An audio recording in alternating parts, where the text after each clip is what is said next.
Welcome to the Widowed Mom Podcast, episode 336, Grief During the Holidays. Welcome to the Widowed Mom Podcast, the only podcast that offers a proven process to help you work through your grief, to grow, evolve, and create a future you can truly look forward to.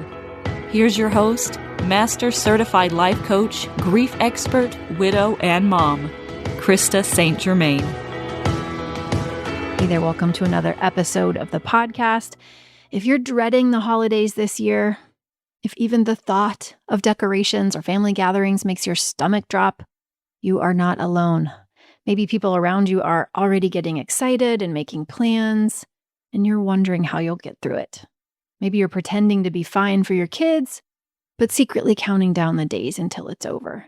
Or maybe you're someone who isn't dreading the holidays. You might even be looking forward to them, and that's okay too.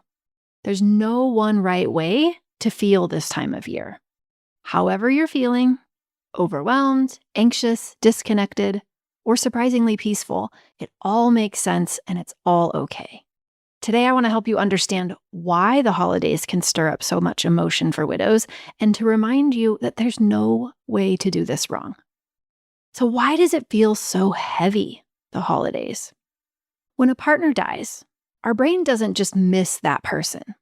It connects them to all the familiar things in our world. The sounds, the smells, the traditions of the holidays all light up those same neural pathways. So when our brain encounters those cues and our person isn't there, our brain can't find them, it sends out kind of an alert. Our attachment system, the part of the brain that's wired for connection and belonging, becomes active again. And with that activation can come some waves of intense emotion and longing. And this doesn't mean you're slipping backward. There is no such thing, or even that holidays will always feel this way. But it does happen, and it is common. Also, there's another reason that we don't often think of that can make this time of year feel harder. And that is that our human brain is wired to equate unpredictability with danger. The holidays bring all kinds of changes, especially holidays without our person, holidays that we've never been through before, schedule changes, maybe we're traveling, maybe there's social gatherings and the awkwardness that we anticipate in those social gatherings, expectations that our families might have. And to our nervous system, that can actually feel unsafe. You may not think of it as fear, you may not even notice it as fear, but your body will recognize it. It might feel like a knot in your stomach, or maybe you feel extra irritable or fatigued, or you have a desire to pull away. I just want you to hear that this is normal, natural. None of this means you're doing anything wrong. It's just your mind and your body trying to protect you from a season that used to feel predictable, and now it doesn't feel predictable. And to a part of us, that can mean uncomfortable and scary. It's also a season where we have a lot of mixed emotions, kind of like whiplash almost sometimes. Sometimes within the same hour, we alternate from a high to a very low. So maybe you notice yourself feeling really conflicted. On one hand, you want to join in, and then very shortly thereafter, you want to be alone. You might feel like laughing, and then you also might feel like crying. Or maybe you don't even feel anything at all, and you kind of feel numb or robotic. This back and forth shifting is common in grief. Our system's trying to balance between connecting to others and feeling protected.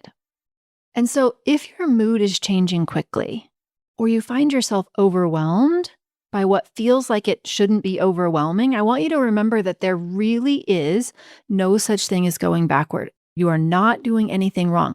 You are navigating a season that is filled with reminders of all the love that you shared and the fact that they aren't here anymore. So, you can't do it wrong. All of this is common. I really want you to hear me in that. If you are feeling disconnected and numb, which I hear a lot from widows, they don't feel much of anything. They don't particularly feel joyful, and they don't really feel like crying. They just kind of feel empty, maybe a little bit numb, and they worry about that. They worry that that might mean that something is wrong with them, or that they're not feeling their feelings, or that they're not handling their grief correctly. And I want you to hear that that is also a very natural response in grief. Numbness doesn't mean we're doing anything right or wrong. There is no such thing. Sometimes it's how the body creates distance when it doesn't feel safe to feel everything. It can be a way that our system says, not quite ready. Not quite ready. And if you don't feel numb, if you're enjoying the lights and the music and the busyness, and it all feels okay to you and maybe even joyful, that's also okay. Grief doesn't look the same for every person. It looks very different. It's as unique as a fingerprint. There is no scorecard for how it's supposed to go. There is no right or wrong for how it's supposed to go. There isn't a certain amount of sad that you're supposed to feel or not feel. It's all okay. That's important that you hear that. I also hear every year from widows who tell me that they didn't expect to feel so isolated, especially because they're surrounded by people. And it might seem like everyone else is happy and enjoying themselves, and yet they aren't enjoying it at all. They're just kind of struggling and trying to get through the day and maybe wishing the season were over. And again, if that is you, you are not the only one feeling that way. I hear it all the time.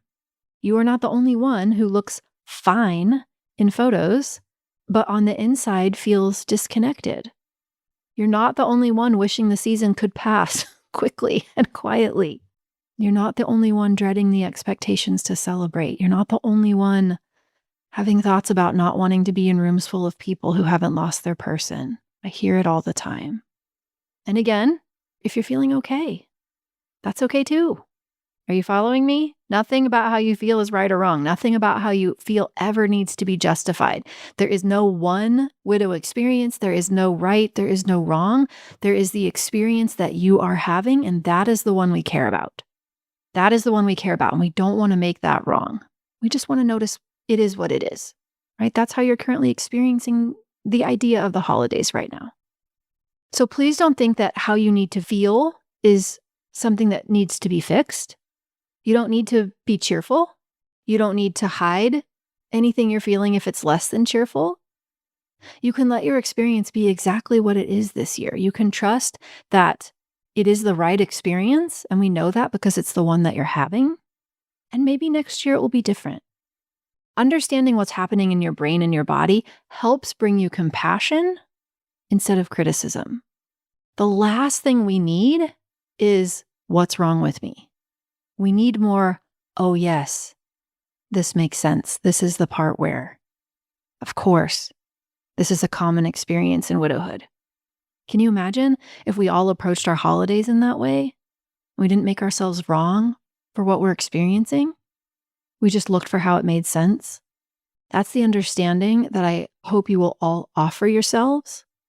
And I think that when we do that, that's the beginning of a much better holiday experience.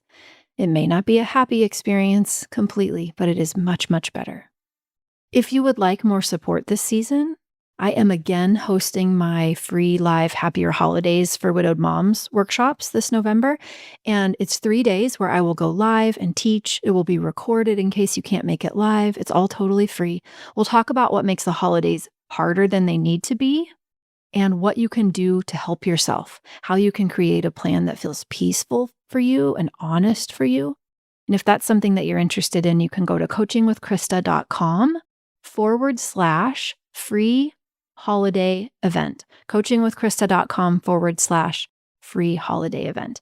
And then next week, here on the podcast, we'll segue from kind of a general understanding that we talked about today into some very specific things that you can do. And I will share 5 ways that you can survive the holidays as a widow. They are simple, they are doable, and they will make the season just a little bit easier. So make sure you are subscribed so that you don't miss it.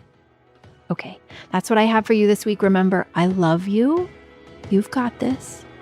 Take care, and I'll see you next week. Bye-bye. If you like what you've been hearing on this podcast and want to create a future you can truly get excited about even after the loss of your spouse, I invite you to join my Mom Goes On coaching program. It's small group coaching just for widowed moms like you, where I'll help you figure out what's holding you back and give you the tools and support you need so you can move forward with confidence. Please don't settle for a new normal that's less than what you deserve. Go to coachingwithkrista.com and click Work With Me for details and next steps. I can't wait to meet you.